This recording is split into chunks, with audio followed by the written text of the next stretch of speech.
আমাদের দরিদ্র একটা ফান্ড আছে 250 টাকা, সেই 250 টাকায় ডায়ালাইসিস পাচ্ছে। 80 টাকার ভিতরে, ঢাকার ভিতরে আমার আর আগেও একটা বেবি এখানে হয়েছে, আমি এখানে ভালো সেবা পাচ্ছি।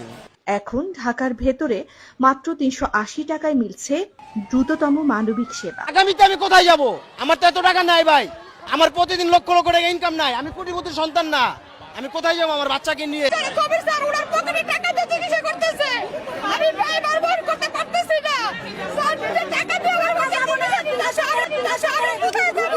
দেখেছেন? হ্যাঁ, আপনারা জিতছেন, এখন আপনারা জিতছেন, যান, আপনারা ফার্স্ট হয়েছেন। বহুত হ্যাডম আপনাদের। ক্ষমতায় থাকলে নিজেদেরকে অনেক হ্যাডোমালাই মনে হয়। হাসিনাও মনে করতো, সোহরাওয়ার্দীর বডিগার্ড নিজেও মনে করতো এই হাসপাতাল অন্যায়ভাবে বন্ধ করাটা বিএনপির অন্ধকার ইতিহাসের সাথে যুক্ত হয়ে থাকবে। এই কাম কইরা কত মজলুমের অভিশাপ বদদোয়া কামাইছেন, তার ইয়ত্তা নাই। হ্যাডমের হিসাব বাদ দেন, শুধু একটা মুখ মনে রাখেন, ওই বাচ্চা মেয়েটার মুখ।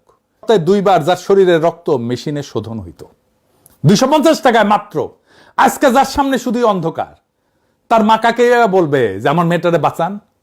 কোন অফিসের দরজায় গিয়ে বলবে? পোস্ট অপারেটিভ ওয়ার্ডে যে রোগীটা সবে অপারেশনের পর চোখ খুলছিল, তার এখন কোথায় নেওয়া হবে?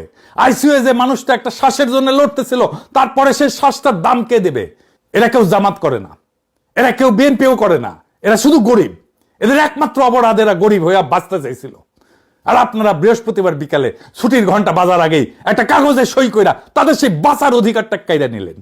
আপনারা ভাবতেছেন প্রতিষ্ঠান বন্ধ করছেন, জামাত সাইজ করছেন, বিকল্পের ছবি মুছছেন। না, আপনারা একটা মেশিন বন্ধ করেন নাই, আপনারা একটা মানুষের নিঃশ্বাস বন্ধ করছেন, আপনারা একটা ভবনে তালা দেন নাই, আপনারা হাজারটা পরিবারের শেষ ভরসার দরজায় তালা দিয়ে দিয়েছেন।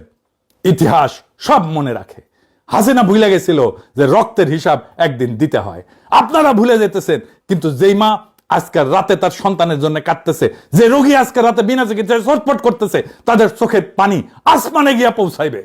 আর মজলুমের সেই চোখের পানির সামনে দুনিয়ার কোনো হ্যাডম, দুনিয়ার কোনো ক্ষমতা, কোনো ডিজিএফ এর প্রেসক্রিপশন টিকে না। আপনারা ভাবছেন আপনারা জিতছেন, আসলে আপনারা শুধু একটা জিনিস কামাইছেন, অভিশাপ, মানুষের অভিশাপ, মজলুমের অভিশাপ। মজলুমের অভিশাপ কামানো মানুষ কোনোদিন জিতে না। আপনার একটা দুর্বল সরকার, দুর্বল সরকার ছায়া দেখে ভয় পান। সরকারকে বাঁচায় মানুষের ভালোবাসা, মানুষের সমর্থন, সেটাও হারাইতেছেন। নিজে চেষ্টা করে হারাইতেছেন, নিজের হাতে হারাইতেছেন। আপনাদের পতন যে কি ভয়ঙ্কর হবে আপনারা কল্পনাও করতে পারতেছেন না। সেই দিন আপনারা বুঝবেন আপনারা কি জেতা জিতছিলেন আজকে।